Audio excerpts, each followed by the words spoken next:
네, 오늘 38장 또 같이 나누도록 하겠습니다. 욥기 38장입니다. 오늘은 38장 36절에 나와 있는 말씀을 나중에 좀 나눠보도록 하고, 우리가 잘 아시는 것처럼 38장에 나와 있는 내용들은 우리가 전도집회 때 창조에 관한 얘기를 할 때 많이 이렇게 인용되어지는 또 말씀들이 나오기도 합니다. 지난번에 38장, 39장, 40장 또 41장까지 질문이 여러 번 나온다 그랬죠. 혹시 기억하시나요? 세 가지에 대한 그 질문들이 있었죠. 기억을 하시는지 모르시겠네요. 그래서 기억이 안 나실 수도 있으니까 이렇게 지난번에 했던 내용을 한번 여기다가 한번 다시 옮겨보면 내가 어디 있었느냐, 하나님이 이러이러한 일들 하실 때 내가 어디 있었느냐라고 물으시는 거죠. 그 다음 또 하나님이 어떠한 내용들을 쭉 나열하시고 내가 이것을 아느냐 이렇게 또 말씀하시죠. 또 하나님이 어떤 일을 하신 것들을 쭉 말씀하시면서 내가 할 수 있느냐 이렇게 또 물어보십니다.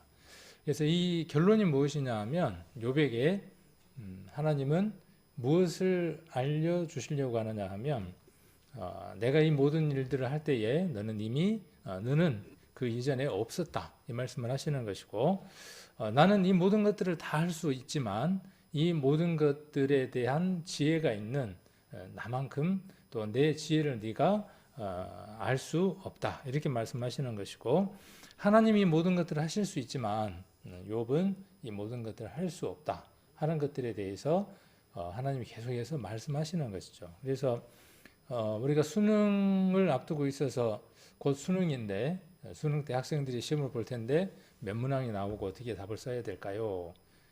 뭐 사지선다도 있고 그런데 지금 우리가 그 욥기에 나와 있는 욥의 시험은 주로 단답형 내지는 이렇게 서술형으로 이야기가 나옵니다. 그래서 몇 가지 정도가 나오는가 한번 이렇게 세어보시면 좋겠다라고 말씀을 드렸는데 한번 세보셨는가요?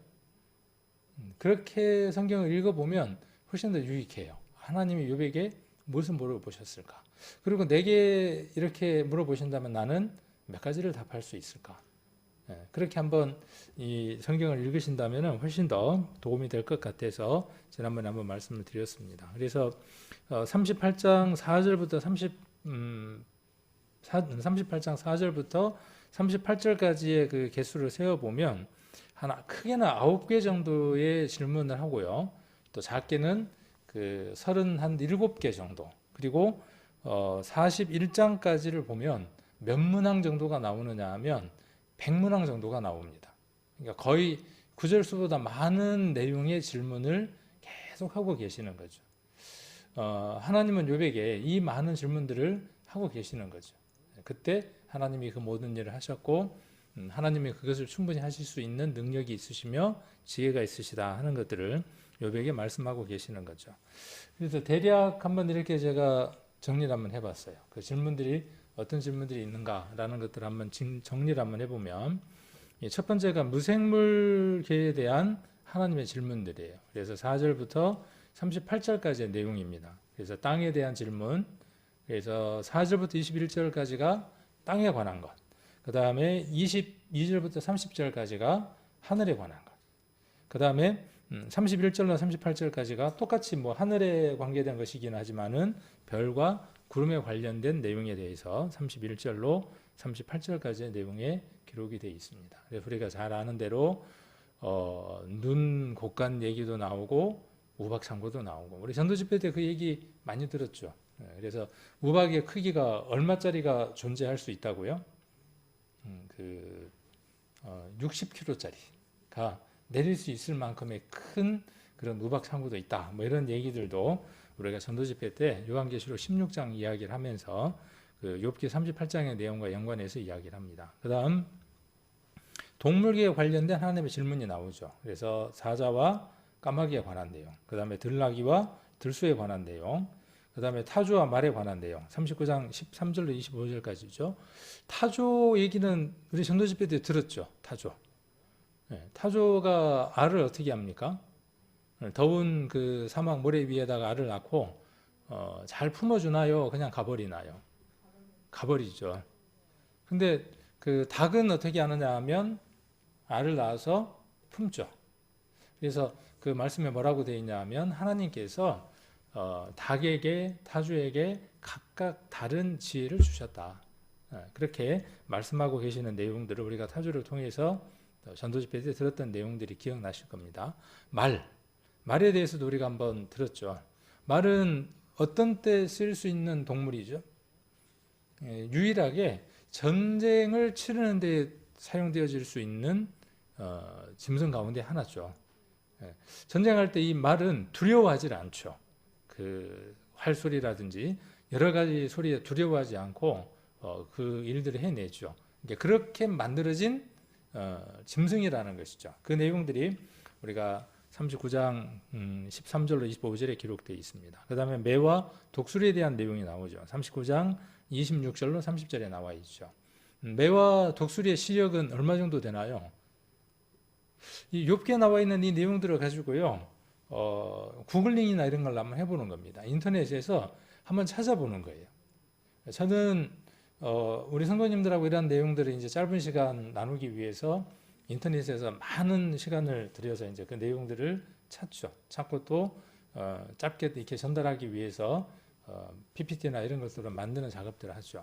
근데 그 일들을 할 때 굉장히 참 유익한 것 같아요. 그리고 성경 안에 이런 내용들이 있고 또 이것들이 이렇게 사실적으로 증명되는 것들을 보면서 내가 가지고 있는 이 믿음이 정말 확실한 것이구나 하는 것에 대한 확신들이 있게 되고, 그리고 그 확신을 통해서 내가 어떤 일을 해야 되는지에 대한 확신이 들면서 더 하나님 앞에 가까이 가는 시간들이 되게 되는 것 같습니다. 그 다음 두 짐승에 대한 하나님의 질문이 나오는데 40장 15절부터 41장 34절까지의 내용에 기록되어 있습니다. 그래서 하마에 대한 내용과 그 다음에 악어에 대한 내용들로 이렇게 기록되어 있습니다. 이런 내용들에 욥은 대답을 하지를 못하죠.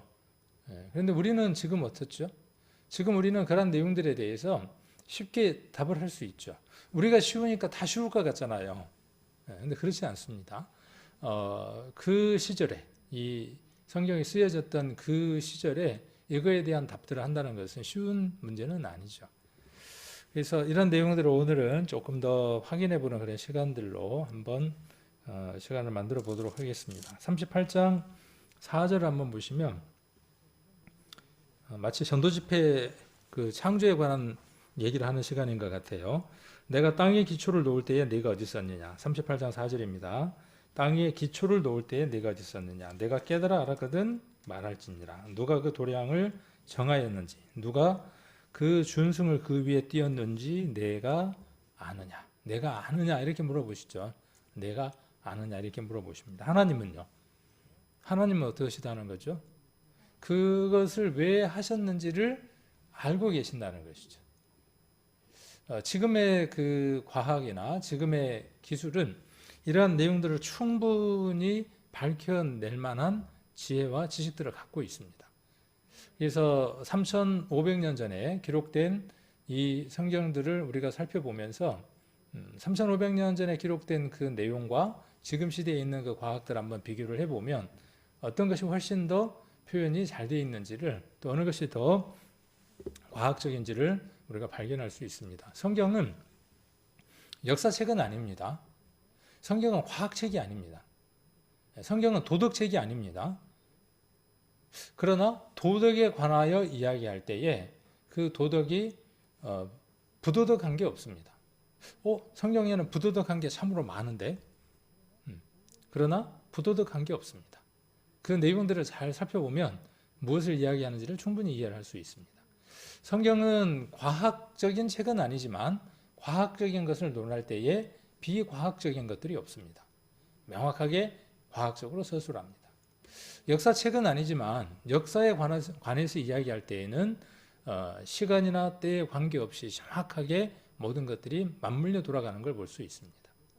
그래서 역사적으로, 과학적으로, 도덕적으로, 윤리적으로 모든 면들을 살펴보았을 때 이 성경은 한 점 흠이 없는 절대적인 책인 것들을 우리가 확인할 수 있습니다. 단지 우리의 지혜나 지식이 부족하여서 그 내용들을 다 이해하지 못함으로 말미암는 오해들이 생길 수는 있지만, 그래서 여기에 나와 있는 내용들을 한번 보면 누가 그 도량을 정하였는지, 누가 그 준승을 띄웠는지라고 이야기를 하고 있고, 6절에 그 주초는 무엇 위에 세웠으며 주초 그 모퉁이 돌은 누가 놓았느냐.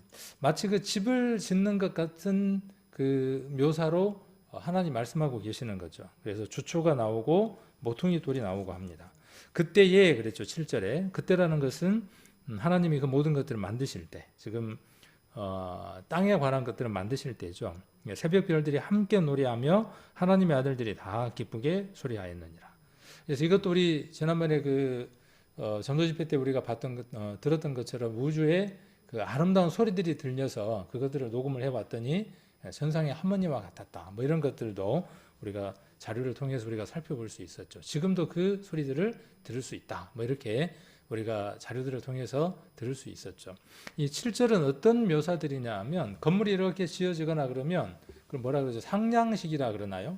지붕이 이렇게 올라가고 나면 함께 모여서 어떻게 합니까? 그 지붕 올라간 것을 가지고, 지금은 이제 그게 좀 왜곡돼 가지고 어떻게 해요?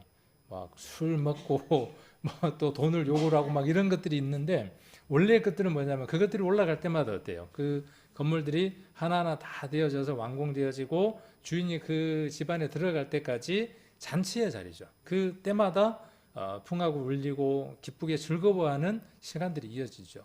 마치 그런 것처럼 하나님이 이 모든 지구에 관한 것들을 설계하고 또 시공하고 만드시고, 그 일들이 하나하나 진행될 때마다 하나님 만드신 그 피조물들이 아름답게 소리를 했다. 잔치 소리가 나는 것처럼 그렇게 소리를 냈다라고 이렇게 시적인 표현들을 하고 있죠. 그 표현들이 시적이면서도 실제로 우주 공간 안에 그런 아름다운 소리들이 들리고 있다는 것은 또한 신비로운 일들이기도 합니다. 그래서 도량이라고 하는 것은 설계를 의미하는 거고요. 그러니까 도량 그러면 뭐냐면 우리가 그 크기 그렇잖아요. 크기, 그 다음에 무게, 이런 것들을 얘기하는 거죠.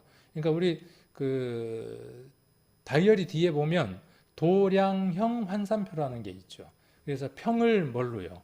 한 평을 뭘로 바꾸죠? 한 평을 몇 제곱미터 뭐 이런 것들로 바꾸는 것들이 있잖아요.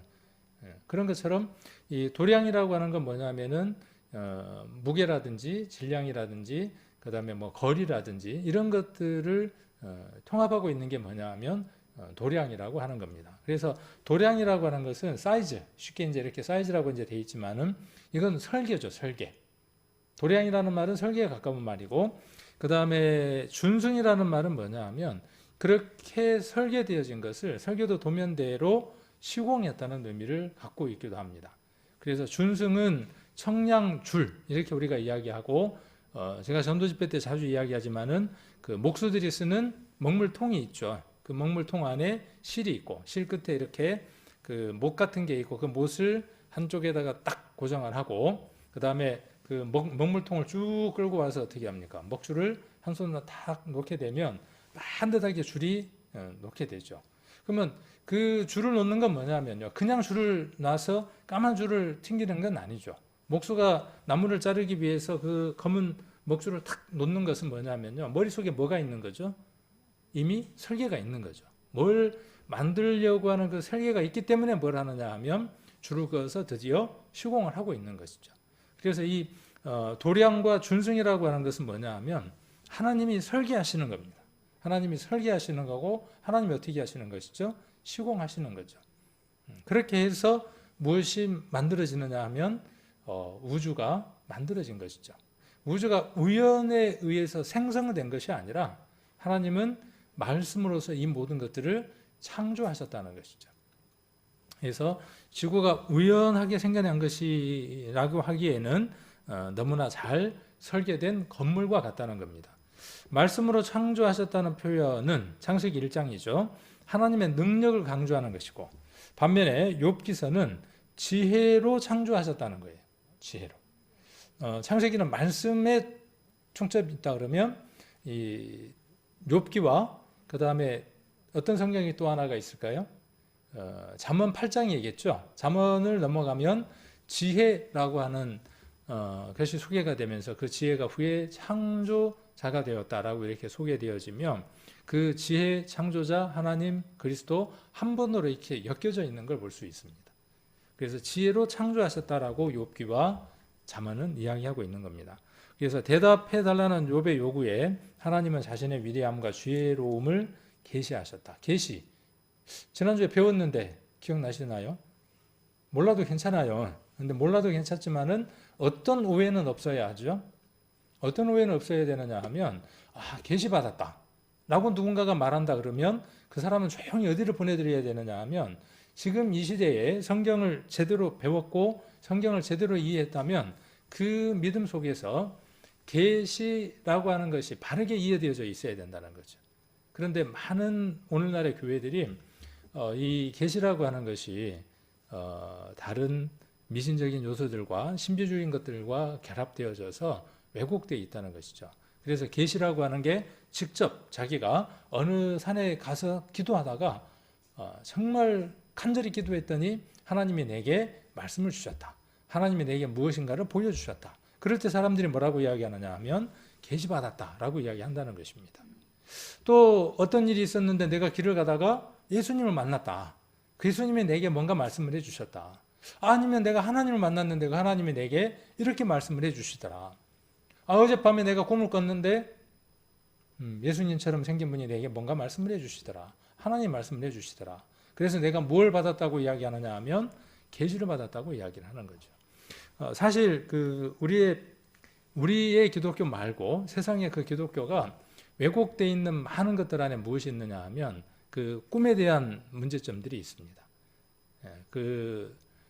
기독교를 공인했던 황제의 어머니의 꿈의 얘기, 그 꿈의 얘기대로 십자가를 만들어서 전쟁을 하게 되고 또 그 수도원을 세우게 되고 거기가 있는 산이 또 어떤 산일 것이라고 이야기하는 다분히 그 미신적인 요소가 있는 그 이교도적인 생각을 가지고 있는 사람들이 온전하게 회개하지 못하고 온전하게 하나님 만나지 못한 상태에서 온전하게 말씀을 깨닫지 못한 상태에서 우상의 것들과 이교적인 것들이 결합된 상태에서 믿음이다라고 착각한 사람들, 오해되어진 사람들, 그 사람들에 의해서 많은 기독교가 지금 형성이 되어 있죠. 그래서 크리스마스도 우리 곧 12월 25일이 되면 크리스마스라고 이야기하고 그날을 성대하게 크게 지키는 것들도 어디에서 다 흘러온 것들이냐 하면 그렇게 비틀어지고 왜곡된 것들로부터 온 것들이죠. 그래서 우리가 말씀을 바로 알아야 하는 것, 말씀을 공부해야 하는 이유들이 어디에 있느냐 하면 하나님은 말씀하시는 하나님이시기 때문에 그렇습니다. 하나님은 그 말씀을 기록하게 하셔서 인류 역사를 통틀어서 오늘까지 변함없이 그것을 우리에게 전해주시고 이 66권의 성경을 통하여 우리에게 오늘날 말씀하신다는 것이죠. 아프리카, 잘 사는 미국, 영국 어디를 통틀어서든 동일하고 객관적인 이 성경을 통해서 신사적으로 하나님의 뜻들을 누구에게나 남녀노소 누구에게나 동일하게 이 말씀들을 하고 계신다는 것이죠. 그래서 이 말씀을 기준으로 하지 못한다 그러면 다 다른 모양들이 되겠죠.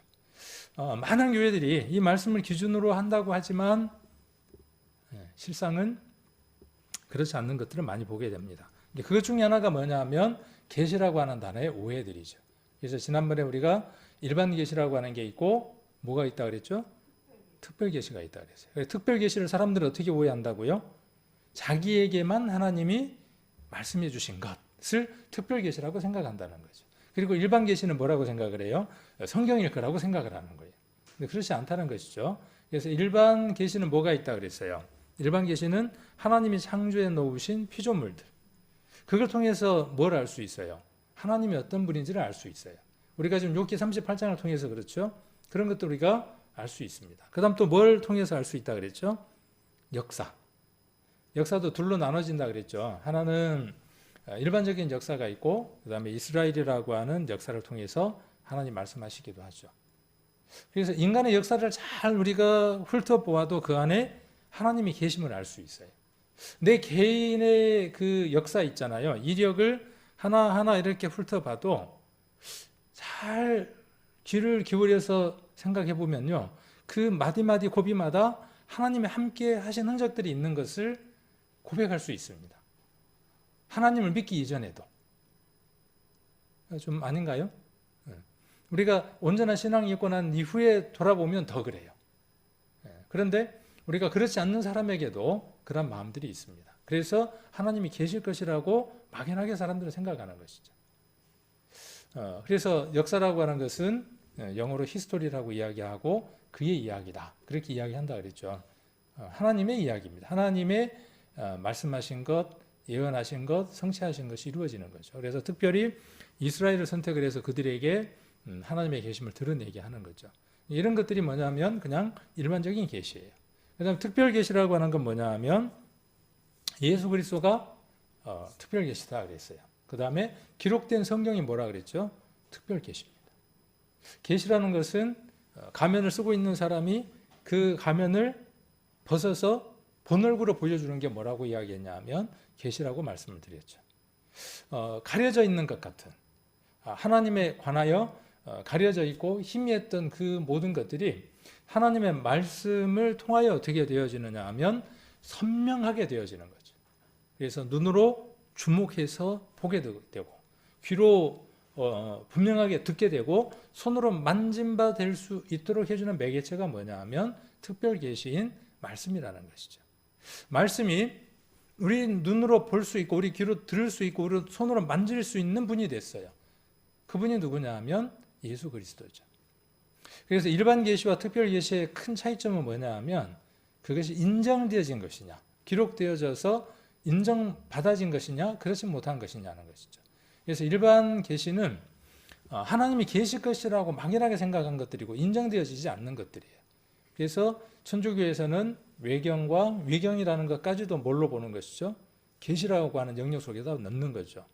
그런데 우리 그 기독교에서는 그것을 인정하지 않는 거죠. 외경과 위경이나 이런 것들은 인정하지 않고 오로지 66권의 성경인 이것만 인정을 합니다. 지금 우리가 보고 있는 구약 성경 39권의 성경을 누구도 인정하셨다 그랬죠? 우리 지난번에 우리 성경 공부할 때 쭉 해드렸잖아요. 누구도요? 예수님도 인정하셨던 것이죠. 이스라엘의 성경책은 우리가 나누는 기준하고 다르기 때문에 39권이 아니라 몇 권이라고 말씀을 드렸던가요? 기억하시는 분? 이런 것 기억하시면 참 좋은데 근데 저도 기억이 잘 안 나네요. 저도 기억을 잘 못해요. 근데 중요한 건 지금 우리가 보는 것과 유대인들이 보는 그 성경이 동일하지만 권수는 차이가 있다. 왜 차이가 있느냐 하면 이것만 기억하면 되죠. 11개 상하를 어떻게 했다고요? 한 권으로 묶여져 있다는 거예요. 우리는 나눠놨지만 한 권으로 되어 있다는 거죠. 그러나 우리가 나누는 것처럼 분류는 어떻다는 것이죠? 똑같죠? 그래서 예수님 뭐라고 말씀하셨습니까? 구약을 어떻게 나눠 놓으셨어요? 모세의 글, 선지자의 글, 그 다음 또요. 시편에 나를 가르쳐 기록한 것이라고 이야기를 했죠. 그러니까 구약 전체는 뭐냐 하면 예수님에 관하여 이야기한 책이에요. 시편도 예수님에 관하여. 모세의 글, 모세 오경도 창세기, 출애굽기, 레위기, 민수기 그 5권의 성경도 예수님에 관하여. 그리고 선지자들의 글, 우리가 잘 아는 것처럼 이사야, 예레미야 이런 모든 선지자들의 글도 누구에 관하여? 예수님에 관하여 기록하고 있다는 것이죠. 이게 뭐냐 하면 특별 계시다라고 하는 것들을 지난번에 우리가 한번 살펴보는 시간을 가졌죠. 그래서 한번 복습을 한번 잠깐 해본 겁니다. 그래서 우리에게 있는 이 특별 계시, 하나님 우리에게 우리를 위해서 우리의 그 하나님하고의 관계, 인격적인 그 관계를 회복하시기 위해서 죽음도 없고, 그렇죠? 회전하는 그림자도 없고, 신적인 능력 안에 있는 시간과 공간을 초월하는 그 영원하신 분이 우리 사람의 모습으로 오신 것이죠. 그래서 인격적인 분으로 오신 거예요. 그래서 우리 출애굽기에 우리가 이야기한 대로 그분은 어떤 분이냐 하면 이스라엘 사람들의 애굽에서의 모든 우고를 알고 듣고 그런 분이라고 말씀을 드렸죠. 그래서 인격적인 분입니다. 그래서 우리가 하나님을 만날 때, 그리스도를 만날 때 우리가 인격적으로 만나고 그분을 그렇게 이해해야만 한다는 것이죠. 자, 그다음 땅의 기초라 그랬는데 이건 우리 전도집회 때 많이 들었던 거니까요. 요거 해보셨죠? 이걸 보니까 갑자기 뭐 떠오르나요? 저도 이 장면을 보니까 갑자기 떠오르더라고. 옛날에 저거 해가지고 뱅글뱅글 돌리는 걸 뭐라 그러죠? 그거? 기억이 안 나는데. 하여튼 해가지고 이렇게 묶었던 기억이 나요. 그리고 이제 저기에다가 높이를 맞춰놓고 그 다음에 그 시멘트하고 자갈하고 섞인 것들을 가져다가 쫙 깔면은 밑 바닥이 만들어지는 거죠. 기초가 만들어지는 거죠. 그러니까 저렇게 하는 것은 뭐냐 하면 설계가 있기 때문에 저희를 하고 있는 겁니다. 어떻게 만들 것인가에 대한 도량이 있기 때문에 저희를 지금 시공하고 있는 거죠. 자, 우리가 살고 있는 이 지구도 어떻게 되어져 있냐 하면 저렇게 기초가 있습니다. 그래서 그 기초를 뭐라고 이야기하느냐 하면 외핵이에요, 내핵이에요? 맨 밑에 있는 걸 뭐라 그래요? 맨 밑에 있는 걸 내핵이다 그러고 그 밖에 있는 걸 외핵이라 그러고 또 그 위에 있는 것들은 뭐라 그러냐면 멘틀이라 그러고 그 다음에 푸른 초지로 되어 있는 것들을 우리가 지표라고 이야기하죠. 지각이라고. 그래서 우리 욥기에 지하는 불로 뒤집는 것 같고 그 땅은 식물을 낸다 그랬잖아요. 땅은 식물을 내고 지하는 불로 뒤집는 것 같다. 저게 그 마그마로 불덩어리로 부글부글 끓으면서 그 안에서 또 어떤 일들을 한다고도 제가 말씀을 드렸냐 하면 자기 장을 형성을 시킨다 그랬죠. 그러니까 지구는 오묘해요. 우리가 이해할 수 없을 만큼의 특이함을 갖추고 있습니다. 그 신비들이 점점 드러나고 있고 그 드러나는 것만큼 성경에 기록되어 있는 하나님의 지혜도 우리가 더 발견하게 되죠. 아직까지 지구 중심까지 들어가 본 사람이 있을까요? 없을까요? 지구 속 몇 킬로미터까지 한번 파봤을까요? 지상으로 우리가 지구 위로 이렇게 나가는 건 몇십 킬로미터까지 올라갈 수 있었겠지만 땅 속은 어때요?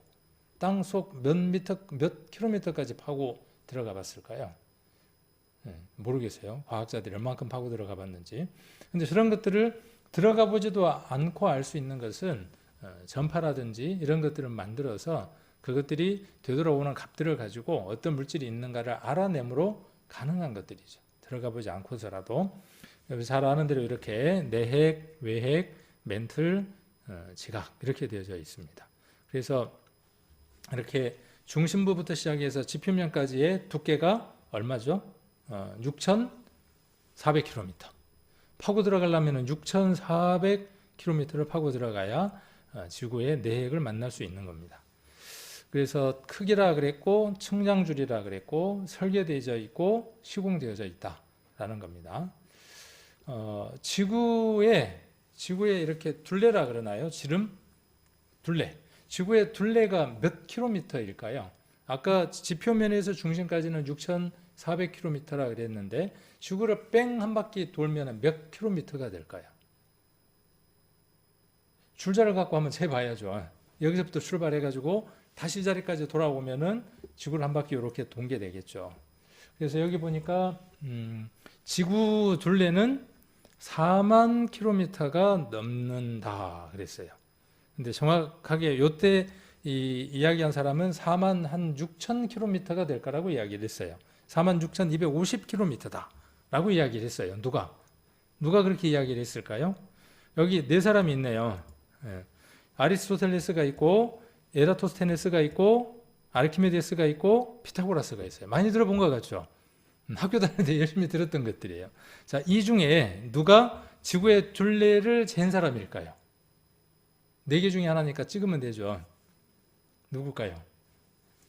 또 답을 하고 틀리면 좀 서로 민망하니까 말 안 하기로 하고 정답은 2번입니다.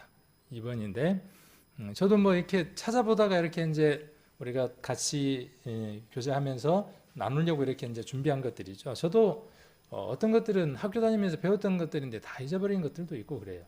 그래서 성경 공부하다 보니까 그것들을 다시 또 이렇게 배우게 되게 된 것들도 있습니다. 그래서 에라토스테네스가 지구의 그 둘레가 46,250km다.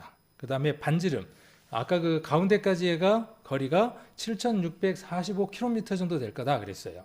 근데 지금은 아까 6,400km라고 이야기를 했죠. 지금은 지구의 반지름은 그 6,400km고 뺑 한 바퀴 둘레는 4만 km로 보는 것이 일반적인 견해들이라고요. 인터넷 찾아보니까 약간 뭐 다 오차들이 있더라고요. 정확한 줄자를 갖고 누가 재본 것도 아니고, 그래서 어떤 과학적인 수치를 가지고 이것들을 계산해 낸 것들이죠.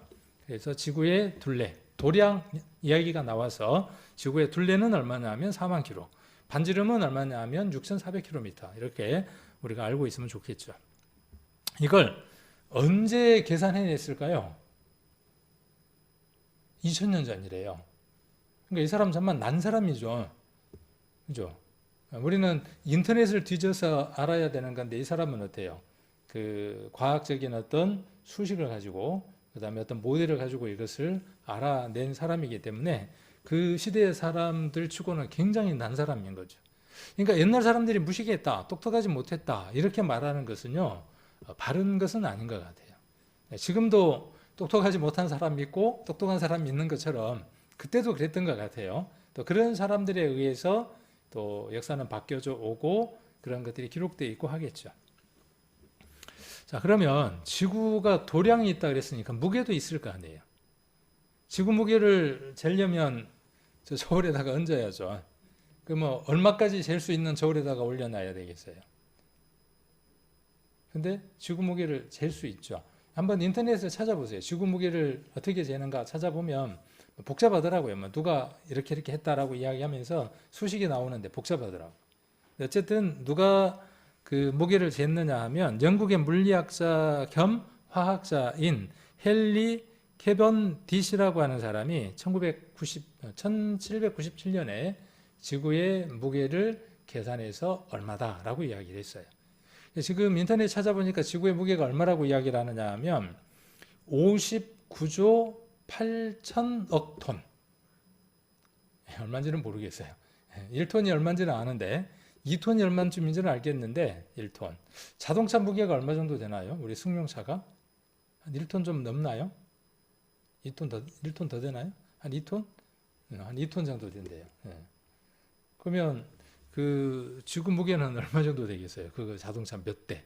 그러니까 여기 59조 8천억 톤이니까 어마어마한 거죠. 그러니까 이것을 계산해 낼 수 있는 수식들이 있더라고요. 그래서 수식을 가지고 이렇게 학자들이 또 수학자들이 이렇게 계산을 해낸 값이에요. 그럼 이걸 기준으로 해서 태양의 그 무게와 반지름과 둘레를 또 잴 수 있고 여러 행성들의 그 값들을 알아낼 수 있습니다. 그렇게 해서 쓰여진 책들이 뭐냐 하면 요즘 학생들이 배우는 월간 동화, 과학 동화 이런 책들에 나와 있는 내용들이 됩니다. 자, 그다음 8절 한번 보시면 8절부터입니다. 이제 바닷물에 대해 바다를 하나님이 만드신 것에 대한 내용들이 8절부터 기록되어 있습니다. 그래서 바닷물이 태에서 나온 같이 넘쳐 흐를 때에 문으로 그것을 막은 자가 누구냐. 그러니까 바닷물이 태에서 나온 같이 넘쳐 흐를 때에 문으로 그것을 막은 자가 누구냐. 시적이에요. 우리 시편도 시적이지만 이 욥기도 보면 이런 시적인 어떤 문학적인 면들을 많이 갖추고 있습니다. 시편도 그렇고 아가서도 그렇고 잠언도 그렇고 욥기도 그렇습니다. 그래서 이런 표현들은 시적이면서 문학적인 표현도 갖추고 있지만 그 안에 함께 무엇도 있느냐 하면 과학적인 것들도 함께 갖추고 있는 것들을 봅니다. 9절에 보시면 그때에 그랬죠. 이 그때는 언제입니까? 성경을 읽을 때 잘못 이렇게 이해를 하다 보면은 이 문제를 일으킬 수 있는 소지들이 있더라고요. 이 그때는 그 지구를 만들 때인가요?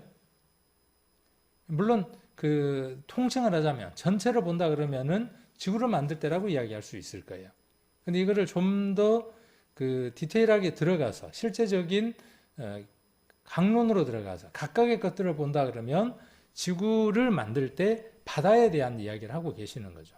바다에 관해서. 아까는 땅에 기초를 놓을 때라 그러면 이것은 지금 바다에 관한 얘기를 하는 겁니다. 그래서 바다를 만들 때 구름이라고 하는 걸로 의복을 만들었고 흑암이라고 하는 것으로 강보를 만들었다는 거예요. 그리고 계한을 정하여 문과 빗장을 베풀고, 그러니까 아까 8절의 내용이 10절에서 다시 반복되고 있는 거죠.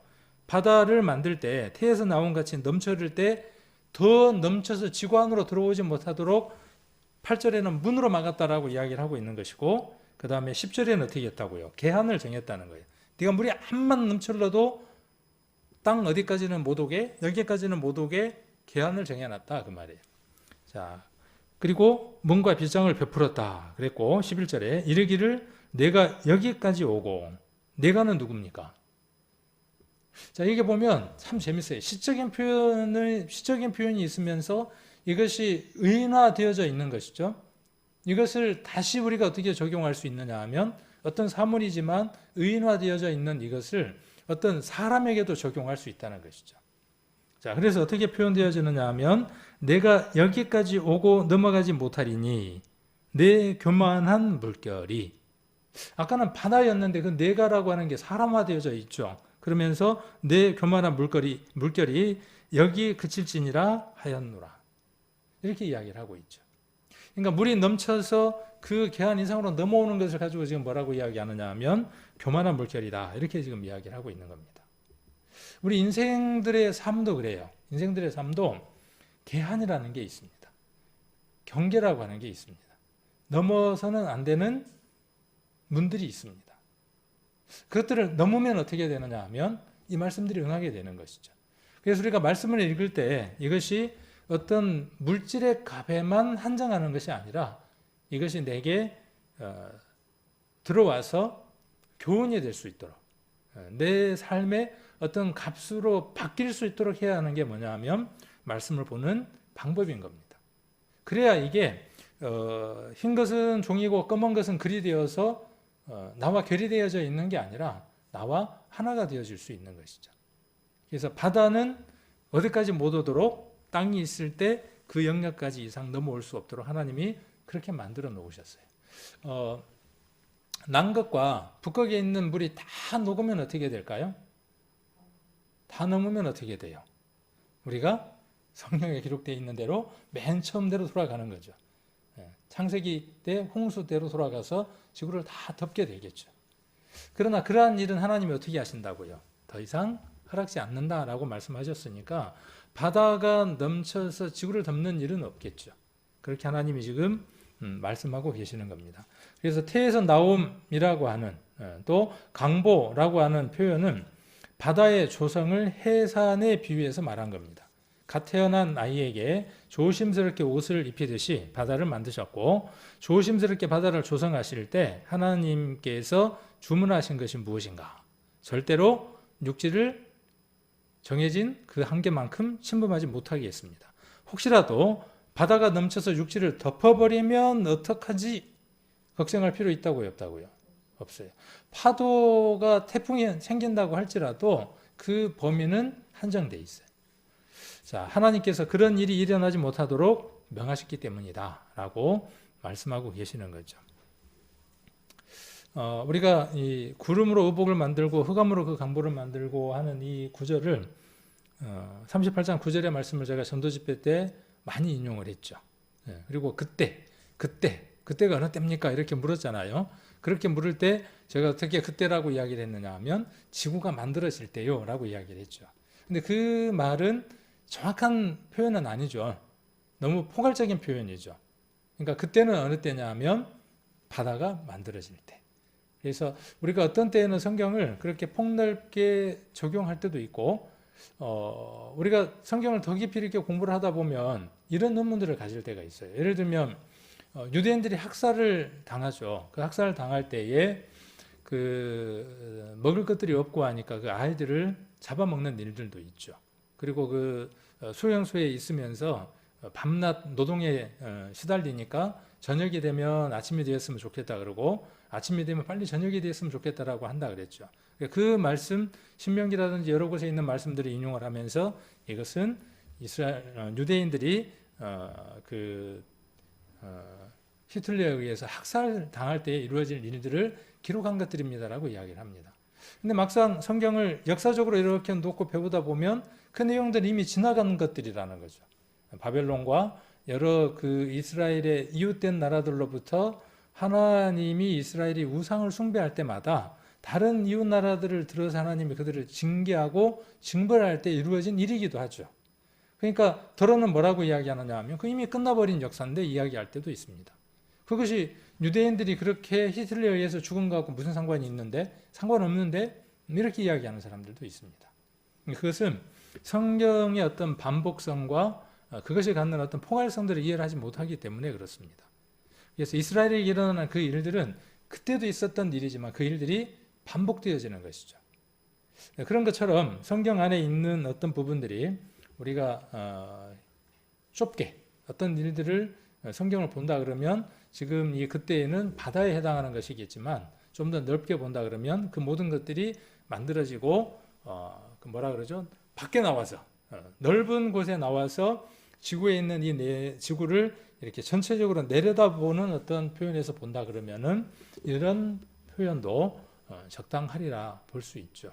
그래서 이 그때라고 하는 것은 지구가 만들어질 때 포괄적으로 이야기할 수 있지만 더 정확하게는 바다가 만들어질 때 구름으로 우박을 만들고 흑암으로 강보를 만들었다고 하는 이 말씀으로 이해되어져야 바른 이해라고 말씀을 드릴 수 있겠죠. 그래서 조금은 수정하는 것들이 필요할 것 같아요. 바다를 만들 때라고 그때에다가 이렇게 바다를 만들 때 이렇게 한번 메모를 해 놓으셔도 좋을 것 같습니다.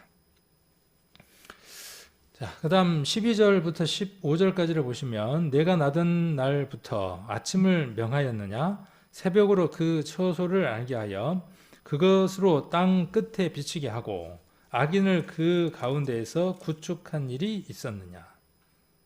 이 구축이라는 말은 흔들다, 떨치다 이런 뜻이라고 제가 보는 성경에 보니까 기록을 해두었습니다.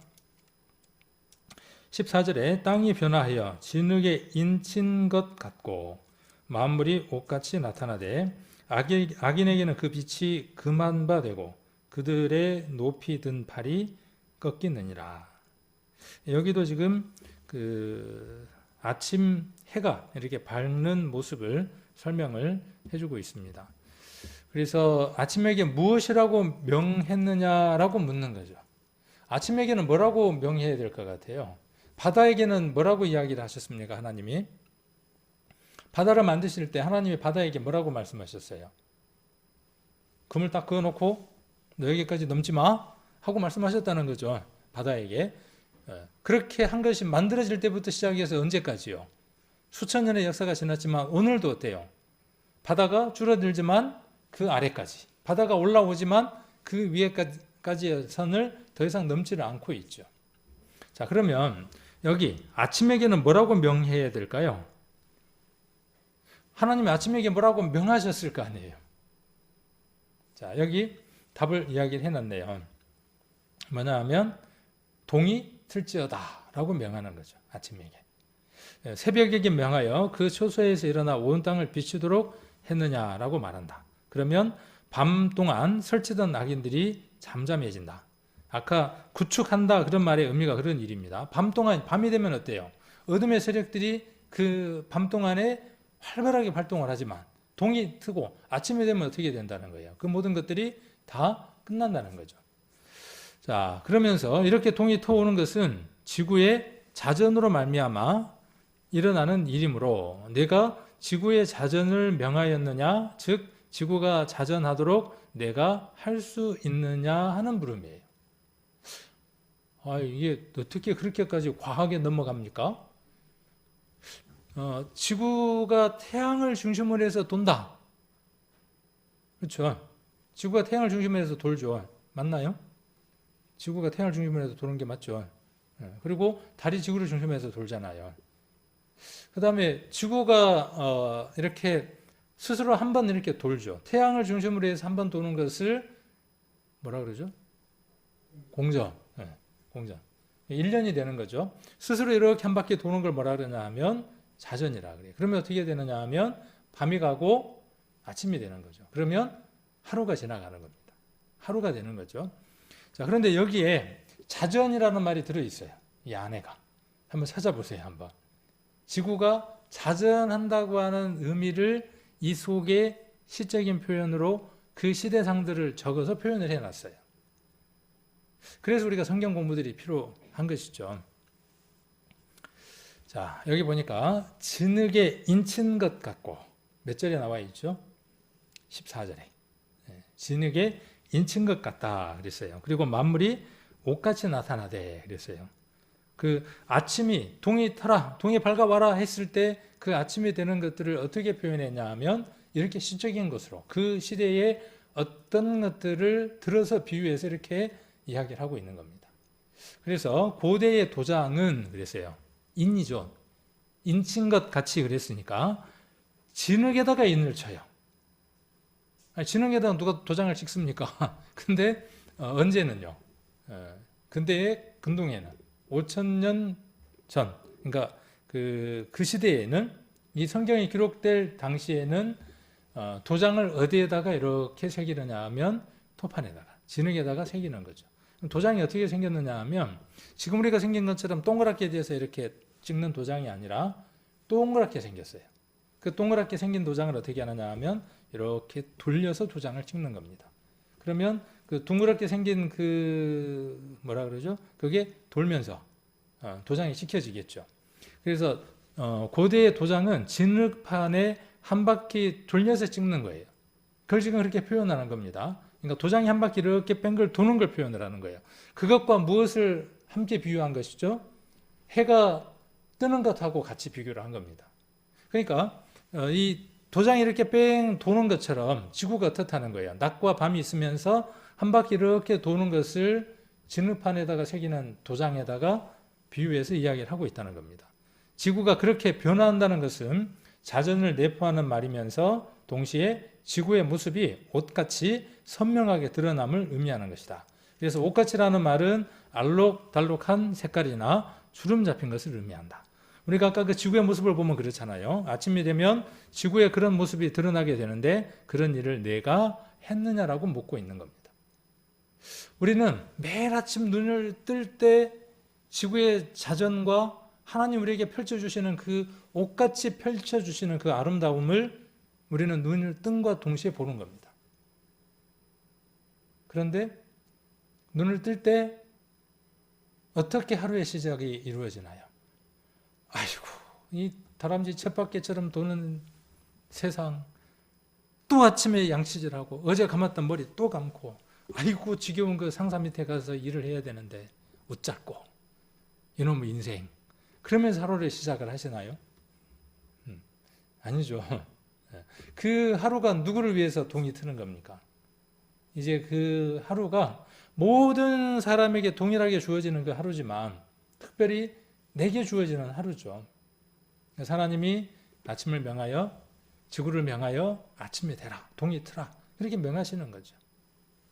그래서 이런 겁니다. 이걸 인터넷에서 한번 제가 자료들을 찾아보니까 옛날 기원전 5,000년경이죠. 그러니까 이 욥기 시대, 족장 시대에 있었던 유물 정도 되는 것들을 발굴해서 보니까 어떻게 생겼냐 하면 최초의 도장이에요. 저렇게. 우리가 보는 도장하고는 다르죠. 동그랗게 생겼어요. 우리가 뭐 미는 거하고 똑같죠? 국수 미는 것처럼. 거기에 뭐가 있는 거죠? 그 음각이 되어져 있는 거죠. 그래서 이렇게 눌러서 뭘 만드느냐 하면 진흙판에다가 새기는 겁니다. 그래서 인류 문명의 시작 때부터 인간에게 중요한 도구가 인장, 도장이었어요. 최초의 도장은 기원전 5,000년경 메소포타미아에서 처음 출현했고 점토판을 이용해 스탬프처럼 찍는 형태로 발명됐어요. 사진을 보면 지금 우리가 보편적으로 사용하는 도장과 많이 다른 모습을 띠고 있어요. 당시 만들어졌던 원통형, 이 말이 생각이 안 났네. 원통형 도장은 소유권이나 지배 계급을 나타내는 용도로 사용이 됐어요. 그래서 저게 원통이 이렇게 한 바퀴 돌면 뭐가 되는 거죠? 시작과 끝이 좀 있는 거죠. 그것처럼 지구가 자전하는 것을 지금 욥기 안에 기록해 두었습니다. 참 신기하죠. 성경 이렇게 쭉 공부를 하다 보면 이전에 전도 집회 때 들었던 그 내용과 달리 또 성경을 더 깊이 무엇하기 위해서요. 우리 성도님들과 함께 공유하기 위해서 성경을 더 공부를 하다 보면 이런 부분들도 함께 더 알아져 가더라는 거죠. 물론 이런 것들이 책에 기록되어 있고 또 인터넷에 보면 있기도 합니다. 근데 그것을 우리가 잘 검색을 하고 가져다가 공유하게 하는 것. 이게 또 누구의 일이기도 하냐 하면 현숙한 여인, 잠언 31장에 나와 있는 현숙한 여인이 집안 식구들에게 먹을 것들을 공급하는 것과 같은 일들이기도 하죠. 우리 교회에 그 설교자 분들이 몇 분이 계시잖아요. 각각의 어떤 특색들이 있어요. 그리고 그 특색들 안에서 우리들에게 먹을거리들을 공급하는 것들을 볼 수 있습니다. 그래서 우리 교회 안에 여러 형제님들이 또 집사님들이 일꾼들이 그 일들을 좀 잘 감당하시면 좋겠다는 생각도 듭니다. 그래서 더 많이 성경을 읽고 더 많이 깊이 이 우물을 퍼올려서 시원하고 그런 말씀들을 공급할 수 있는 그런 우리 형제님들이, 자매님들에게는 그 공적인 것들이 주어지지 않아서 참 아쉬움이긴 하죠. 반면 우리 형제님들에게는 그것이 큰 특권인데 그 특권이 사용되지 못할 때, 활용되지 못할 때 아쉬움이 또 크기도 하죠. 우리 교회 형제님들을 보면, 남장년 우리 형제님들을 보면 다들 그 은사들이 있으신 것 같아요. 그래서 그 은사들이 잘 활용이 되어지고 또 이렇게 수요일이든 주일들 말씀에 이렇게 서서 또 이렇게 함께 공유하게 되면 참 유익하고 좋겠다, 그런 생각들도 해보게 됩니다. 자, 그 다음 16절, 17절 한번 보겠습니다. 16절을 보시면 내가 바다 근원에 들어갔었느냐, 깊은 물밑으로 걸어 다녔느냐, 사망의 문이 내게 나타났었느냐, 사망의 그늘진 문을 내가 보았었느냐. 자, 바다의 근원에 들어갔냐, 깊은 물밑으로 걸어 다녀 봤냐. 깊은 물밑에 걸어 다닐 수 있어요, 없어요? 깊은 물밑에 어떻게 걸어 다닙니까? 그런데 지금 하나님이 요백에 뭐라고 물어보시는 거죠? 그렇게 물어보시는 거예요. 걸어 다녀보면 어떨까요? 물밑을 숨을 쉬고 우리가 땅을 걷는 것처럼 이렇게 걸어 다닐 수 있다면 지구상에, 지상 위에 볼 수 있는 것들보다 물 속에 걸어 다니면서 볼 수 있는 것들이 훨씬 더 가지수가 많습니다. 그렇죠? 지구 그 지표면 위에 있는 생명체들보다요, 물 속에 있는 생명체의 수가 훨씬 더 많고 신비로움들이 더 많습니다. 그러나 거기에 들어가 볼 수 없기 때문에 신비의 영역으로 남겨져 있는 거죠. 근데 요백에 뭐라고 말씀하시느냐 하면 네가 걸어서 한번 볼 수 있냐, 그렇게 말씀하시는 거죠. 지금은 어떻죠? 지금은 완전한 잠수복을 입고요, 어떻게 할 수 있어요? 제주도든가 어디 가면 뭐 할 수 있냐면 걸어다니는 것 할 수 있더라고요. 어디에 가면은 그 물속을 걸어 다녀 볼 수 있어요. 그래서 물고기들의 먹이도 줘볼 수 있고 그 신비로움들을 체험해 볼 수 있죠. 그 다음 뭘 말씀하고 계시느냐 하면 바다의 근원에 들어갔었느냐. 바다에가 뭐가 있다는 거예요? 근원이 있다는 거예요. 우리가 배우기는 바다의 근원은 어디에 있는 겁니까? 저기 산 꼭대기에 옹달섬에서 물이 하나 흘러나와 가지고 그 물이 강을 따라 가지고 어디로 내려오는 거죠? 바다에 내려와 가지고 바닷물을 이룬다고 생각을 하는 거잖아요. 섬진강을 이루는 그 강줄기를 따라 올라가면 뭐가 나와요? 어느 산에 조그마한 곳에서 물이 나온다 그러잖아요. 그러면 결국 섬진강의 근원은 어디예요? 거기. 우리는 그렇게 알고 있다는 거죠. 그런데 바다의 근원에 들어가 봤냐, 이렇게 말씀하고 계시는 거죠. 이것도 그 전도 집회 때 우리가 여러 차례 한번 그 자료들을 봤었죠. 지금은 잠수정이나 잠수함이나 뭐 여러 가지 것들이 개발이 되어 있어서요, 심해까지 들어갈 수 있는 시대에 와 있죠. 그래서 그런 장비들을 동원을 해서 물속, 바닷속 깊은 곳에 들어가 보니까 신비로운 영역들이 있더라는 겁니다. 거기 가보니까 실제로 바다의 샘, 근원이 있더라는 겁니다. 그래서 우리가 보는 성경에는 바다의 근원 이렇게 되어져 있는데, 그 영어 성경에 보면은 그 Springs of the Sea, 그러니까 바다의 그 샘, 바다 밑에 샘, 이렇게 되어 있습니다. 그러니까 바다 밑 안에가 뭐가 있다는 거냐 하면 샘이 있다는 거죠. 그리고 그것이 바다의 근원이라고 이야기를 하고 있는 겁니다. 그래서 이것도 제가 예전에 한번 집회 때 한번 같이 봤던 건데, 그 바다 깊숙한 곳에 가면 거기에서 그 물이 쏟아져 올라오는데 그냥 물이 쏟아져 올라오는 게 아니라 아주 뜨거운 물이 올라옵니다.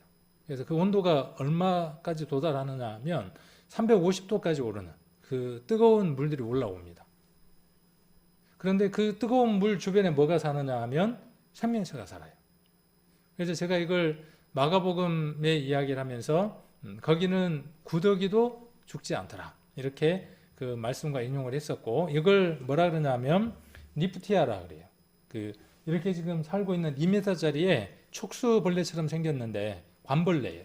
2m 정도 되는 건데 그 뜨거운 350도가 되는 그 분출구 그 바다의 근원이 있는 그 뜨거운 물이 올라오는 그곳에서 살아가고 있어요. 그러니까 사람들은 그럽니다. 지옥에서 어떻게 구더기가 안 죽냐는 거예요.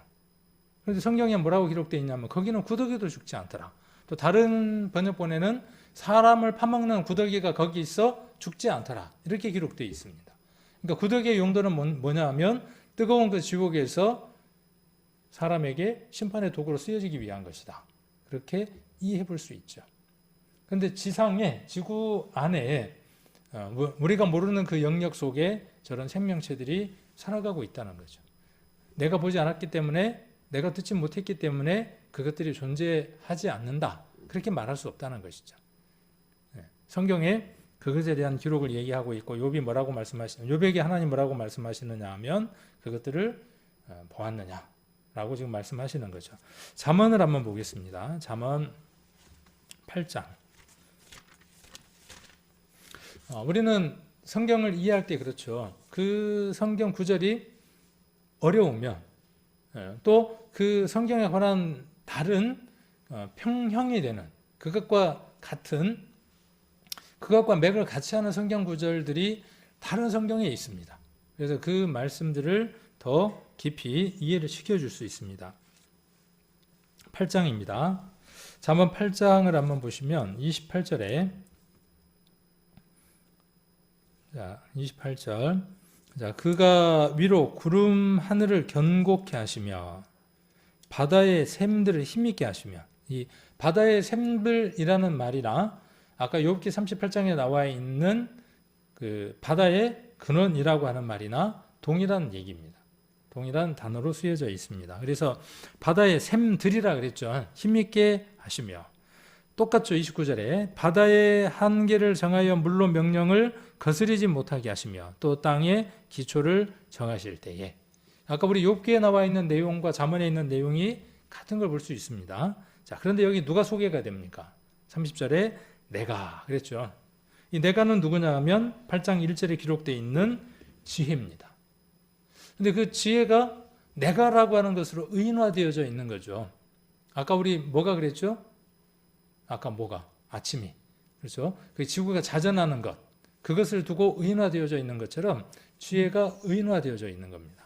자, 그러면서 내가 그 곁에 있어서, 그 곁에. 이 나는 누구냐 하면 예수 그리스도입니다.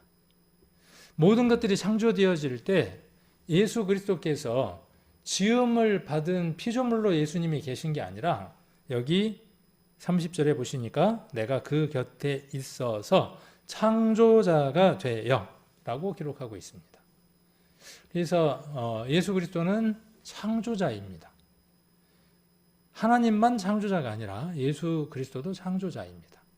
하나님이 모든 것을 창조하실 때에 지혜로 아까 창조했다고 말씀을 하셨고, 그 지혜가 예수 그리스도로 또 의인되어져 있고, 그 지혜가 하나님이기도 하고 하나님의 말씀이기도 하고 그분이 예수님이기도 하고 그 예수님이 지혜이기도 하고, 이렇게 우리가 한번 이해를 해볼 수 있을 겁니다.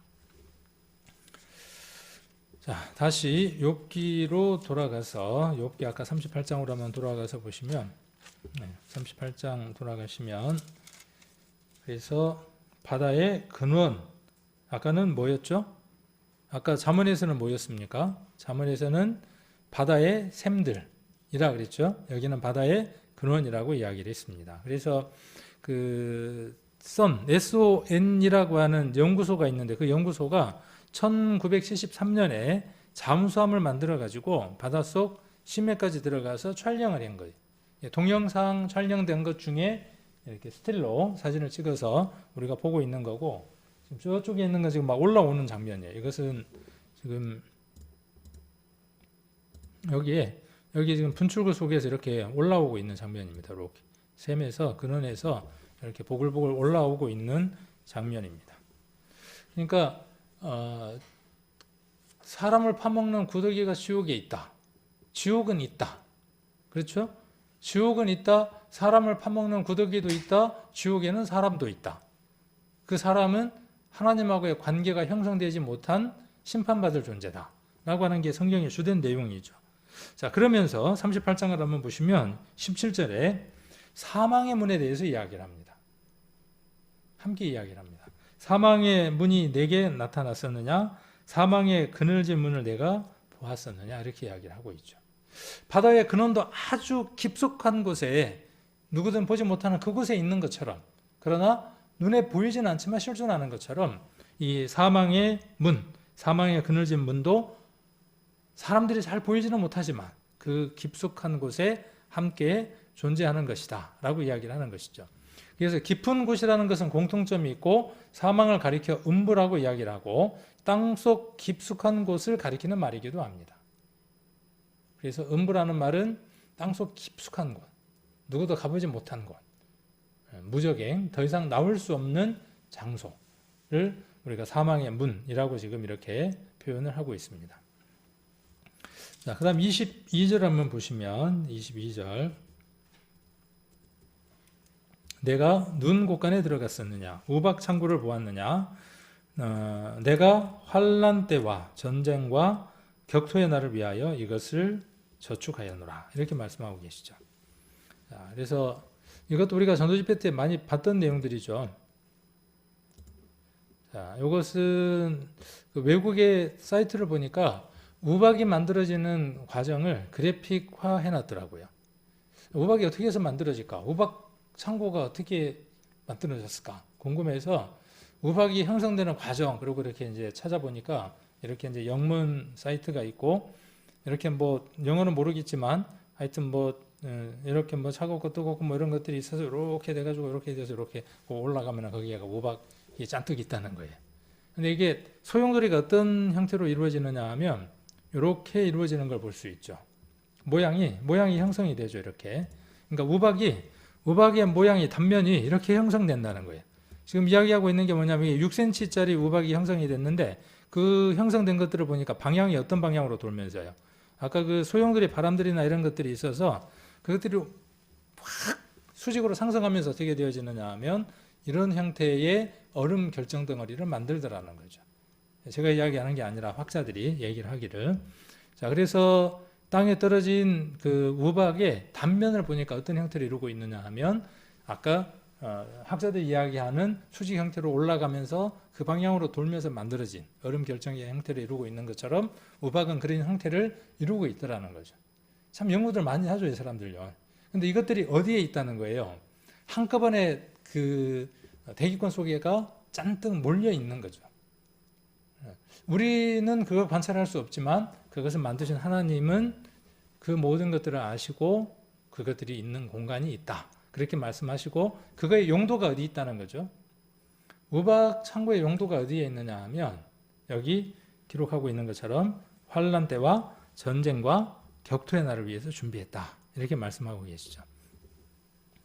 그래서 그 파일럿들이 조종사들이 이렇게 비행을 하다 보면 간혹 그 우박들이 잔뜩 모여 있는 공간 안으로 들어가기도 한답니다.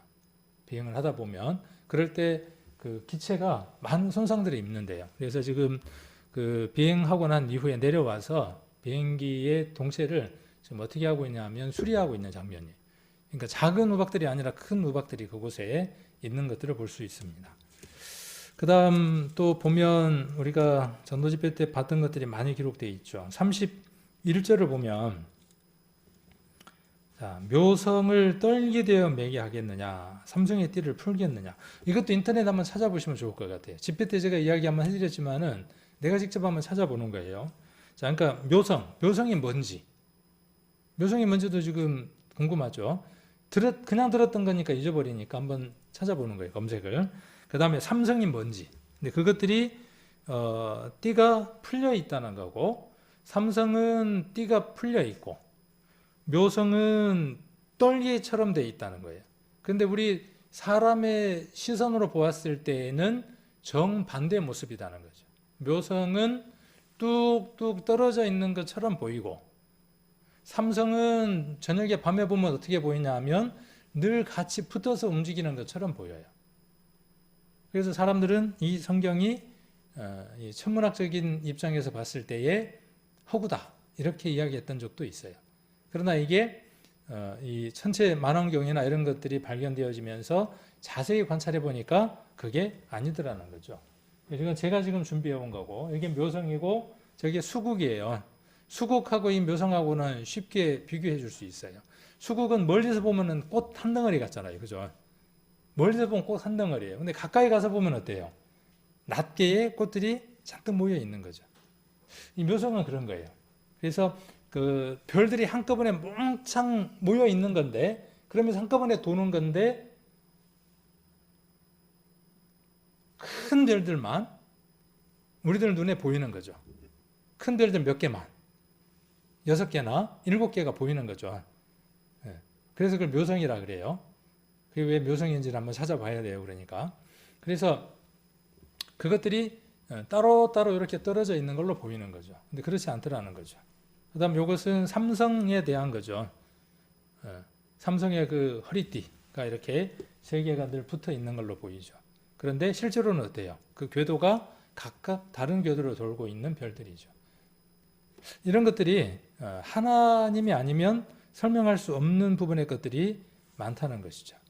35절을 보시면 자, 35절 내가 번개를 보내어 가게 하되 그것으로 내게 우리가 여기 있나이다 하겠느냐.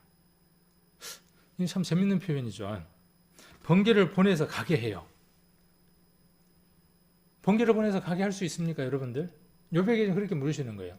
번개가 이쪽에서 번쩍 해가지고 저쪽까지 순식간에 가잖아요. 그리고 어떻게 합니까? 목표물을 정확하게 탁 가격을 하죠. 바짝 하면서 가격을 합니다. 그런데 그렇게 번개가 내가 원하는 목적지에서 거기까지 가는데 그냥 가는 게 아니라 가서 뭐라고 이야기를 한다고요? 가서 뭐라고 이야기한다고요? 보니까 우리가 그러니까 그게 그것으로 하여 가게 하되 그것으로 하여 거기에 가서 뭐라고 한다고요? 내게 우리가 여기 있나이다 하겠냐는 거예요. 이게 무엇이 만들어지기 전까지는 사람들이 몰랐느냐 하면은 사람들이 그 전신, 그 전류나 이런 걸 이용을 해서 어떤 신호를 보낼 수 있을 때까지는 이 내용이 무엇인지를 제대로 몰랐어요. 근데 이것이 이제 만들어지고 나니까 사람들이 이제 뭘 아는 거죠? 아, 이게 가능한 것이구나. 번개를 보내서 내게 우리가 여기 있나이다 라고 이룰 수 있는 이것이 가능한 것이구나. 하나님도 그 일을 하셨고 여기 36절에 기록되어 있는 대로 가슴 속의 지혜는 누가 준 것이며 마음 속의 총명은 누가 준 것이냐. 이걸 할 수 있도록 하나님이 주신 것들 속에서 그것들을 이미테이션해서 모방해서 하나님의 것들을 그대로 모방해서 그것만큼의 어떤 능력을 나타낼 수 있는 특별함들을 누가 사람들에게 주었냐. 그렇게 말씀하고 계시는 거죠. 하나님이 우리 인생들에게 하나님 다음으로는 큰 일들을 할 수 있는 능력들을 주었죠. 근데 사람들은 그걸 가지고 뭐 하는 겁니까, 지금? 하나님을 대적하는 데 열심을 내고 있는 거죠. 자, 그래서 킹제임스 버전을 보니까 내가 번개를 보내어 그들이 가서 내게 이르기를 우리가 여기 있나이다 하게 할 수 있겠느냐. 그래서 국민일보에 보니까 2005년 국민일보회가 이 내용을 이렇게 설명을 했어요. 그래서 벤자민 플랭클린은 최초로 연을 이용해서 번개 비밀을 알아냈어요. 그래서 우리 마이크로웨이브라 그러잖아요. 우리 그 집에 보면 음식물을 데워 먹거나 할 때 쓰는 것들이 있죠. 그런 것들이 눈에 보여요, 안 보여요? 보이지 않는 것들인데 이게 뭘 하게 합니까? 음식물들을 끓게 하고 데우게 하고 굽게 하는 일들을 하죠. 그 모든 것들이 어디에서 기반해서요? 번개가 번쩍하고 치는 그것들의 착안에서 만들어 놓은 모방물들이라는 거죠. 다 그 지혜가 어디에서 온 것이라는 것이죠? 하나님이 주신 것들 속에서 온 거라는 거예요. 타조가 알을 그냥 낳고 가는 것도 하나님이 그에게 그런 지혜를 주었어. 닭이 알을 품어서 병아리를 까게 하는 것도 하나님이 그에게 그런 지혜를 주었어. 그만큼의 지혜를 주었어. 그렇게 말씀하고 계시는 거죠. 1837년 미국의 발명가 샤뮤엘, 발음이 잘 안 되네요. 요 말을 성경에 있는 단어로 바꿀 수 있어요. 샤무엘을 성경에 있는 단어로 바꾸면 사무엘. 그러니까 우리 그 유명한 사람들 이름들을 보면요, 성경에서 따온 것들이 되게 많아요. 그래서 이 모스, 사무엘 모스는 모스인데 영어 발음을 그냥 모스로 읽을 수도 있고 옛날에는 이걸 모르스로 읽었던 것 같아요. 그래서 이 사람이 만든 부호가 있는데 코드가 있는데 이걸 뭐라 그러냐 하면 모스 부호, 모스 코드, 모르스 부호, 모르스 코드 이렇게 이야기를 하는데 전신기를 발명하고 전신부호를 고안했어요. 그래서 전기 통신에 있어서 전류 결국 이건 뭐냐 하면 번개가 생기는 이유도 무엇 때문이냐 하면 전류의 흐름이에요. 플러스와 마이너스의 흐름에 의해서 무엇이 생기는 거냐 하면 번개가 생기는 거죠. 번개가 치기 위해서는요, 1000톤의 물이 있어야 번개가 칠 수 있대요. 번개가 한번 치기 위해서는. 그런 여러 가지 것들이 있더라고요. 그래서 장, 단, 강, 약의 조합으로 문자를 전송하는 전신부호를 고안해낸 모스는 처음으로 전신기를 시험하기 위해 워싱턴에 있는 제자인 영국 출신의 발명가인 알렉산더 그레이엄 벨, 많이 들어본 것 같아요. 벨, 전화 만든 사람 벨 에게 처음으로 뭘 보냈냐 하면 자기가 만든 그 전신기에다가 부호를 만들어서 보냈어요. 그 보낸 내용이 뭐냐 하면 요한복음 3장 16절을 전파로 보냈대요. 따단 딴 해가지고 이렇게 보낸 거죠. 자, 그래서 그가 만든 발명품이 뭐냐 하면 저거예요. 뭐 하는 거죠 이게? 옛날에 그 간첩들이 치는 거? 이걸 만들었어요. 그래서 미국의 발명가가 전기 신호를 보내는 장치인 전신기를 발명했고 이 발명으로 케이블만 연결되어 있으면 세계 어디서나 실시간으로 정보를 전달하는 것이 가능해졌어요. 그래서 이 사람이 미국에 있는 하원과 의회를 설득을 해서 전신줄을 깔 수 있도록 했어요. 그래서 정부의 지원을 받아가지고 전신줄을 쫙 깔고 그다음 뭘 했냐 하면 여러 가지 실험들을 하고 그러면서 어쨌든 이런 것들이 보급되기 시작을 했어요. 우리도 옛날에 이거 썼어요? 안 써요? 안 썼어요. 전보. 군대가 있는 아들에게 우리 집에 뭔 일이 생기면 뭘 해야 됩니까? 보내야죠. 그럴 때 뭘 치냐면 전보를 치죠. 그럴 때 긴 글자를 못 보내니까 짧은 글자를 보내잖아요. 그래서 뭐 그 아버지 미도 급 귀가 바람 뭐 이런 거 치잖아요. 그런 것들이. 그래서 1844년 5월 26일 모스 부호를 만든 미국의 샘무엘 모스가 독자적으로 개발한 전신기를 볼티어모어에서 기다리던 실험 협력자에게 어떤 내용을 보냈냐 하면 그걸 만들어서 어떤 내용을 보냈냐 하면 하나님이 만드신 것이라는 전문을 보냈어요. 세계 최초로 보낸 전보의 내용이에요. 아까는 실험을 하면서 실험실에 있는 조교에게 제자에게 요한복음 3장 16절을 보냈고 그 이후에 전신주들이 계속 생기면서 A라는 장소와 B라는 장소에 서로 전신을 주고받을 수 있는 것들이 형성되기 시작을 하겠죠. 개통날 뭘 하는지 아십니까? 이렇게 개통되는 날 뭘 하느냐 하면 전통이 신약 성경 한 구절을 주고받는 행사들을 했답니다. 그 나라는 원래 기독교를 기반으로 한 나라이기 때문에 가능했던 일들인 것 같아요. 그러니까 주고받았던 게 뭐냐 하면 이것들을 만들어서 어떻게 하면 돈을 벌까도 있었지만은 이것들을 통해서 뭘 했다는 거예요. 어떤 소식들을 전할 때 성경에 나와 있는 소식들을 정했다는 거죠. 전달했다는 거죠. 자, 그래서 가슴 속의 지혜, 마음 속의 총명은 누가 주었냐는 거예요. 하나님이 우리에게 주신 것들입니다. 지혜와 총명이라는 말은 좀 어렵죠. 지혜, 총명. 어렵잖아요. 근데 성경 여러 곳에 기록되어 있는데 하나님의 일을 하는 사람들에게 붙는 수식어가 항상 무엇이었느냐 하면 지혜와 총명입니다. 신약시대 때에 집사가 임명이 되어질 때에도 그 앞에 붙은 단어들을 보면 사도행전에 보면 뭐냐 하면 믿음이 충만하고 지혜가 충만하고 또 총명한 사람들을 뽑습니다.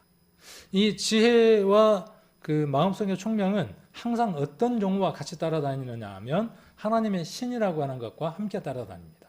출애굽기를 한번 보겠습니다. 출애굽기 3장 31장 출애굽기 31장 우리가 잘 아는 대로 성막에 있는 기물들을 만들고 할 때에 그 봉사했던 두 인물이 기록되어 있죠. 31장 3절을 한번 보시면 자, 공교한 일을 연구하여 3절 하나님의 신을 그 위에 충만하게 하여 누구에게 그랬느냐 하면 부살렐에게 그 다음에 오홀리압에게 하나님의 신을 그에게 충만하게 하여 지혜와 총명과 지식과 여러 가지 재주로 그랬죠. 그러니까 하나님을 일을 하는 데에 필요한 요소들이 뭐가 있는 겁니까? 재주 있어야죠. 필요한 겁니다. 그 다음 또 뭐가 있어야 하는 겁니까? 지식이 있어야 하는 겁니다. 그 다음 또 뭐가 있어야 하는 겁니까? 총명이 있어야 하는 겁니다. 그 다음 또 뭐가 있어야 하는 겁니까? 지혜가 있어야 하는 겁니다. 근데 이것들이 어디에서 나온 것이어야 돼요? 그렇죠. 하나님으로부터 온 것이어야 되죠. 자, 이것을 간절히 구했던 사람이 있어요. 누굽니까? 이걸 간절히 구했던 사람이 있어요. 부도, 수도, 부자 되는 것도 오래 사는 것도 구하지 않았던 한 사람. 누구였습니까? 솔로몬. 그래서 열왕기상 3장, 4장에 보면 하나님이 솔로몬에게 무엇을 주시느냐 하면 하나님의 신을 부어서 그에게 지혜와 총명을 허락하셨던 것을 볼 수 있습니다. 하나님의 신이 우리에게 오면요, 현명해집니다. 하나님의 신이 우리에게 오면 현명해져요. 무엇이 옳고 그른지를 알게 됩니다. 하나님의 신이 우리에게 오면 분별할 수 있습니다. 총명이라는 것은요, 분별할 수 있는 거예요. 지혜와 총명이라고 하는 것은 어떤 것이냐 하면 현명해서 잘 분별할 수 있는 겁니다. 어느 게 값나가는지, 어느 것이 이익 남는 것인지, 어느 것이 유익한지를 결정할 수 있는 사람. 그 사람이 어떤 사람이냐 하면 하나님의 신이 함께하는 사람입니다. 구약시대 때에는 특별한 인물도 몇이었지만 지금은 누구가요? 저와 여러분이 하나님의 신이 함께해서 현명하고 분별력 있는 사람으로 살아가게 하십니다. 이게 똥인지 된장인지 분별할 수 있는 능력을 주시는 분이 누구냐 하면 성령이 주신다고요.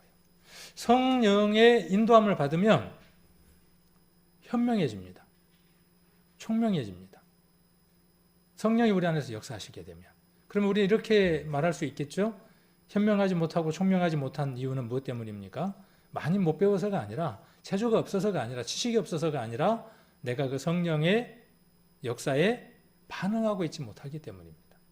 말씀을 많이 읽어도 그 말씀이 나를 통과하지 못하도록 내 의지를 내어드리지 못하는 문제 때문에 그렇습니다. 그래서 저와 여러분은 그런 분들이 되기를 원합니다. 우리가 이 시대를 살아가면서요, 이 유튜브라든지 밴드라든지 그 다음에 또 이 카카오톡이라든지 그 다음에 줌 이런 것들을 지금 시대에 많이 이용을 합니다. 제가 이 얘기를 왜 마지막에 이야기를 해드리느냐 하면 지금 시대에는요, 교제를 할 수 있는 방법들이 많이 바뀌었습니다. 그래서 교회에 올 수 있는 상황이 되면 현명하고 분별력 있는 사람은, 지혜 있고 총명한 사람은, 성령의 역사에 반응하는 사람은 그가 어디와 있어야 하는지를 잘 아는 사람입니다. 그런데 교회로 올 수 없는 상황이에요. 그것이 예전에 그 일제시대 때든 그런 시대처럼 되어질 때, 아니면 카타콤의 시대처럼 되어질 때, 그때는 그때 나름대로의 무엇이 필요하겠죠? 필요하겠죠. 지금의 우리 시대에는 하나님을 더 가까이 하기 위한 도구들이 있습니다. 그 도구들을 우리는 잘 활용할 필요가 있습니다. 그래서 유튜브로 우리가 설교를 듣는 것, 그런데 현명하고 지혜롭고 총명한 사람은 교회를 나올 수 있는데 집에서 이걸 본다? 내가 이 가치보다 더 큰 일이 있으면 귀를 해야 하겠지만은, 그렇죠? 현명한 사람은 분별력이 있는 사람이니까 잘 선택을 할 수 있겠죠. 자, 그리고 지금 우리가 좀 소통을 하려고 여장년에도 그러고 남장년에도 그러고 이렇게 그 카카오톡에 단체 채팅방을 만들어서 우리가 이제 함께 나누고 있는데 그걸 잘 활용하는 거죠. 100분 활용을 하는 겁니다. 그것도 누가 주신 거니까요. 어떤 의미로 하나님 허락 안에 있는 거니까 많이 나누는 거죠. 주고받고 하는 겁니다. 그래서 거기에 좋은 글들을 올리고 좋은 말씀들을 올리고 내게 묵상됐던 것들을 올리고 그 목적을 갖고 성경을 보는 것도 유익한 거죠. 내게 주어진 그 말씀들을 내가 나누기 위한 거죠. 우리 그 오프라인 교제가 그랬잖아요. 구역 모임이 그랬잖아요. 그 구역 모임이 어떤 목적이냐 하면 내게 깨달아진 것들을 나누기 위한 것이었잖아요. 그러면 우리가 이런 시대적인 도구들도 어떻게 하느냐 하면 잘 활용하는 것들이 필요하죠. 밴드든 뭐 또 이 카카오톡이든 이런 활용들을 좀 많이 할 필요가 있고 또 적극적으로 우리가 이렇게 그 동참해서 글들도 남기고 주고받고 하는 것들도 지금 시대를 살아가는 우리들에게 또 다른 교제의 한 방법이겠다라는 생각이 들어서 그 부분에 잠깐 말씀을 한번 드려봅니다. 여러분들에게는 지혜가 있습니다. 여러분 어디예요? 아까 38장이었죠? 여기 38장 몇 절이었습니까? 36절에 자 어디에 뭐가 있고 어디에 뭐가 있습니까? 가슴 속에 뭐가요? 지혜. 마음 속에 뭐가? 총명이. 그래서 이것들을 하나님이 주신 것이니까 여러분 안에서 잘 활용하시면서 능력 안에서 살아가시는 귀한 성도님들 되시기를 원합니다.